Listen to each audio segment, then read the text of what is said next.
1994년 루안다 내전이 투치족 출신 폴 카가메의 루안다 애국 전선의 승리로 끝난 뒤 루안다 학살에 관여한 후투족 군 경찰 인테라하무의 민병대 구성원 일부는 국경을 넘어 콩고 민주공화국 동부의 시부주 등에 자리 잡았습니다. 이들은 루안다 해방군을 거쳐 최종적으로는 FDLR이라는 무장단체를 결성해 계속해서 루안다 국경을 넘어 공격해왔습니다. 94년 루안다를 장악한 폴 카가메 정권은 콩고 동부의 투치족 무장단체들을 지원하면서 완충지대를 만들려고 했습니다. RCD 고마, CNDP, M23과 트위르 와네호로 시간이 지나면서 지원 대상은 계속해서 바뀌었지만 루안다는 콩고 동부의 투치족 무장단체들에게 계속해서 장비와 훈련 등을 지원했습니다. 콩고 동부의 막대한 광물 자원들은 루안다를 통해 해외로 판매되었고 이 자금은 다시 무장단체들로 흘러들어갔습니다. 한편 역대 콩고 정권은 반카가메 성향의 후투족 중심의 무장단체 FDLR을 지원하면서 루안다 및 투치족 분리주의 무장단체들을 견제해왔습니다. 또한 콩고 동부지역 토착 무장단체인 마이마이를 정부 측으로 포섭하고 애국자라는 뜻인 와잘랜더라는 이름으로 리브랜딩해서 정부군의 보조병력으로 활용했습니다. 부룬디는 콩고 민주공화국 정부 측으로 이 분쟁에 개입하여 부룬디 정부군 병력을 파병하고 있습니다. 거의 30년 넘게 이어진 이 분쟁은 비극적인 현대사, 민족 갈등, 자원 문제가 얽힌 복잡한 것이었지만 이 분쟁을 나라면 해결할 수 있다고 생각한 인물이 등장합니다. 트럼프는 취임 전에 우크라이나 전쟁을 취임 당일 하루 만에 끝내겠다고 호언장담했으나 아직도 전쟁은 진행 중입니다. 다른 사례로 전쟁으로 폐허가 된 가자 지구에서 주민들을 이주시킨 뒤 관광 리조트 데이터 센터 등으로 재개발하겠다는 계획을 발표했으나 가능하지 않았습니다. 또한 트럼프는 소위 평화위원회라는 것을 만들어서 자신이 종신의장으로 재임하면서 유엔의 기능을 대체하겠다는 야심찬 계획을 가졌지만 참여국 숫자도 매우 적었고 참여국들이 분담금도 제대로 납부하지 않았고 이 이야기는 조용히 사라졌습니다. 가장 최근의 예는 미국이 호르무즈 해협의 통행을 안전하게 지키기 때문에 이익을 보고 있으니 보호비를 내라는 발언도 했습니다. Protecting this strait for the entire world, for China and everyone. I don't mind protecting it for China. I don't mind protecting it for anybody, but it's unfair that we're not in somehow compensated. 이런 식으로 트럼프가 실현 가능성이 희박한 계획을 제시하면 각종 미디어에 트럼프 해석가들이 나서서 신비로운 상상력을 동원해 중국을 견제하려는 트럼프의 진정한 의도를 알아내서 해설했습니다. 1976년 탐사선이 찍은 화성 시도니아의 사람 얼굴 사진이 나중에 시간이 지나서 다시 고해상도 카메라로 찍으니 사람 얼굴이 아니었고 그냥 돌덩어리였던 것처럼 트럼프의 진정한 의도는 다소 무리한 해석이었습니다. 그리고 트럼프가 추진한 비현실적 프로젝트의 상당수는 소리 소문 없이 조용히 사라졌습니다. 이러한 전쟁을 시작하기 전에 트럼프는 평화 대통령이라는 컨셉을 내세우던 시절도 있었고 콩고 동부 분쟁을 포함해 취임 후 7개월 만에 7개 분쟁을 종식시켰다고 주장했습니다. Likewise, in a period of just 7 months, I have ended 7 unendable wars. They said they were unendable. 치세케디는 거래적인 트럼프에게 미국이 콩고 동부의 자원 개발에 접근할 수 있도록 하는 대가로 안전보장 또는 분쟁 종식을 위한 종제를 요청했고 트럼프가 적극적으로 나서게 됩니다. 이 과정에서 활약한 인물은 트럼프의 사돈이자 중동 아프리카 특사인 마사드 블로스였습니다. 콩고 동부의 M23과 트위르 와네오 등 루안다의 대리 세력에 대한 지원과 이 지역에서 나오는 광물 자원의 관리를 총괄한 것으로 알려진 최고위급 실무 책임자는 사성 장군과 국방부 장관 등을 역임한 제임스 카바레베 현직 대통령실 안보 국방 담당 수석 고문입니다. 25년 2월에 미국 재무부 해외자산 통제국은 당시 장관이었던 카바레베를 제재 대상으로 지정하면서 압박에 들어갑니다. 25년 3월 카타르의 중재로 카타르 도하에서 루안다 대통령 카가메와 민주콩고 대통령 치세케디 간의 회담이 열렸습니다. 시간이 지난 25년 4월 25일에 미국 국무부 장관 마르코 루비오가 참관하는 가운데 민주콩고와 루안다가 원칙선언에 서명합니다. 이 원칙 선언에서는 서로의 국경을 인정하고 내정에 간섭하지 않기로 하고 실향민과 난민들을 귀환시키기로 하는 등의 내용이 담겼습니다. 이 협정의 중요한 부분은 미국 정부와 민간 부문이 대규모 투자를 한다는 것이고 그 투자의 대상은 콩고 동부에 대량으로 매장된 리튬, 코발트, 구리, 콜탄 등의 첨단 산업의 필수적인 광물들이었습니다. 이 평화조약으로 콩고 동부에 진출해 있는 중국 업체들을 배제하고 미국 중심으로 첨단 산업의 필수적인 광물 공급망을 재편하려는 트럼프의 진정한 의도라고 트럼프 해례본을 쓰던 사람들도 있었습니다. 그러나 그 이후의 이야기는 그리 쉽게 의도한 대로 흘러가지 않았습니다. 25년 6월 27일 미국 워싱턴에서 루비오가 참관한 가운데 루안다와 콩고 민주공화국 외무부 장관이 평화협정 초안을 서명했습니다. 협정의 공식 명칭은 평화와 번영을 위한 워싱턴 협정으로 다소 거창했습니다. 이때 합의 사항으로 공식 협정 발효 후 90일 이내에 민주콩고 동부에서 루안다 군의 철수와 콩고가 FDLR을 무력화할 것을 규정했습니다. 이 두 가지 사안 모두 거의 30년간 양국이 서로 약속만 하고 잠깐씩 지키는 척은 했지만 본질적으로는 지키지 않았던 사항입니다. 국가 대 국가 협상 트랙과는 별도로 콩고 민주공화국과 M23 간의 평화협상은 카타르의 중재하에 진행되었고 도하에서 합의가 이루어집니다.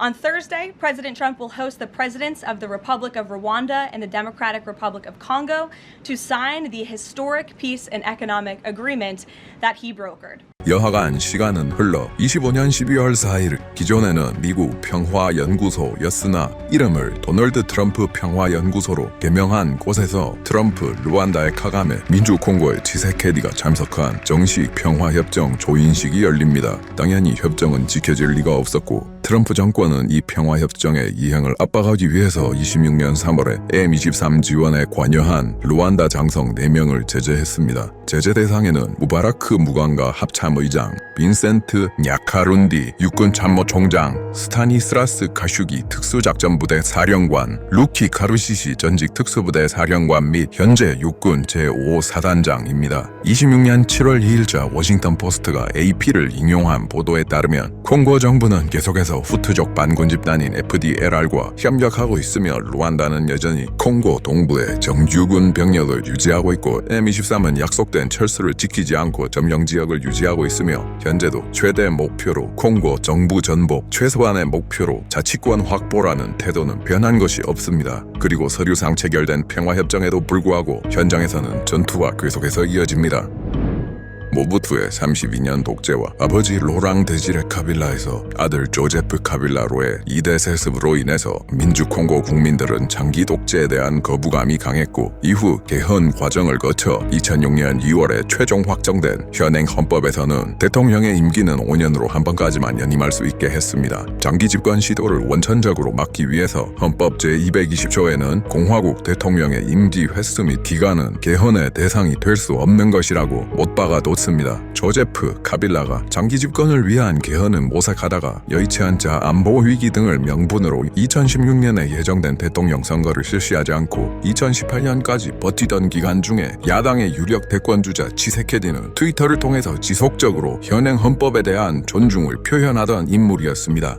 2019년 1월 24일에 취임한 치세케디는 연임에 성공해 2029년 1월에 두 번째 임기가 끝날 예정입니다. 그러나 치세케디와 그 집권 정당 연합인 성스러운 연합은 3선 또는 그 이상의 장기 집권 시도를 하고 있습니다. 치세케디는 24년 10월 23일 키상간이 연설에서 현행 헌법은 외국인들이 작성했고 낡았고 콩고 현실에 맞지 않는다고 발언해 개헌 논의를 시작했습니다. 25년에는 새 헌법 초안을 위한 위원회를 구성하겠다고 발언했습니다. 당시 치세케디는 임기 제한 폐지 여부는 국민이 결정할 문제라고 직접적인 언급은 피했습니다. 그러나 문제는 헌법 제219조에 따르면 전쟁, 비상사태, 계엄 중에는 개헌 자체를 할 수 없다고 규정하고 있습니다. 개헌을 추진하더라도 동부에서 반란이 일어나는 상황에서의 개헌은 절차적 정당성에 문제가 있을 수밖에 없는 상황입니다. 25년 1월에서 2월 사이에 M23이 대공세를 개시해 북키부주의 주도 고마와 남키부주의 주도 부카부가 함락되는 등 콩고 동부의 안보 위기가 심각해지자 대통령 임기 연장을 위한 개헌 논의는 수면 아래로 가라앉았습니다.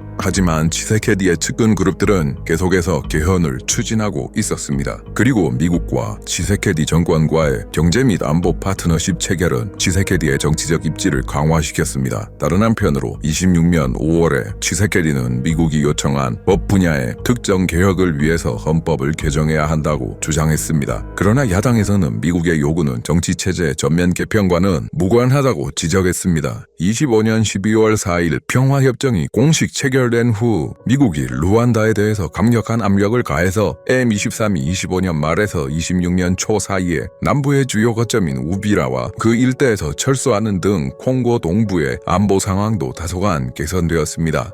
기존 헌법상 전쟁 중에는 개헌할 수도 없고 개헌하더라도 대통령 임기 횟수 및 기간은 개헌의 대상이 될 수 없다고 명시적으로 규정되어 있지만 치세케디의 집권연합은 장기 집권을 위한 개헌으로 가는 우회로를 만들려고 합니다. 26년 중순 콩고 의회에 국민 투표 조직 조건을 정하는 법률이 발의되었고 이 법에는 국가기관에 중대한 장애가 발생할 경우에는 현 대통령인 치세케디가 위원회를 소집하여 현실에 부적합하다고 판단되는 헌법 조항을 식별하도록 하고 이후 재헌의회 등의 과정을 통해 기존 절차를 우회해 식별된 헌법 조항을 개정할 수 있도록 했습니다. 이에 반발해서 콩고 야당들은 C64 연합을 결성합니다. 이 연합의 이름은 콩고 헌법 제64조에서 따왔습니다. 콩고 헌법 제64조는 위헌적 권력 장악 시도에 대해서 모든 국민들에게 저항할 의무를 부여하고 있습니다. C64 연합은 치세케디의 개헌 시도를 헌법 쿠데타로 규정하였으며 치세케디의 하야를 요구하고 있습니다. 콩고 민주공화국 인구 중에 카톨릭 비율은 자료에 따라 47.3%에서 50% 사이입니다. 정당 및 정치인 간의 신뢰가 극도로 취약한 콩고의 환경에서 카톨릭 교회는 정파에 무관한 중재자 역할을 계속해서 수행하는 등 정치적으로도 중요한 역할을 하고 있습니다. 26년 4월 틀이 돌린 안봉고 추기경은 성당에서 개헌 논의는 동부에서 진행 중인 위기 한가운데 중요한 과제인 전쟁 종식으로부터 관심을 돌리는 연막이라고 비판했습니다. 26년 6월 20일 안봉고 추기경을 포함한 대주교 주교들이 에볼라의 재유행과 동부 반란 등의 국가 위기 상황에서 추진되는 개헌에 대해서 필요하지도 긴급하지도 적절하지도 않다고 선언했습니다. 이 와중에 일부 교구 사제들은 치세케디의 개헌을 지지하는 의견을 밝히기도 했습니다. 야당 의원들이 항의의 뜻으로 모두 불참한 가운데 국민투표법은 26년 6월 9일에 하원, 15일에 상원을 통과합니다.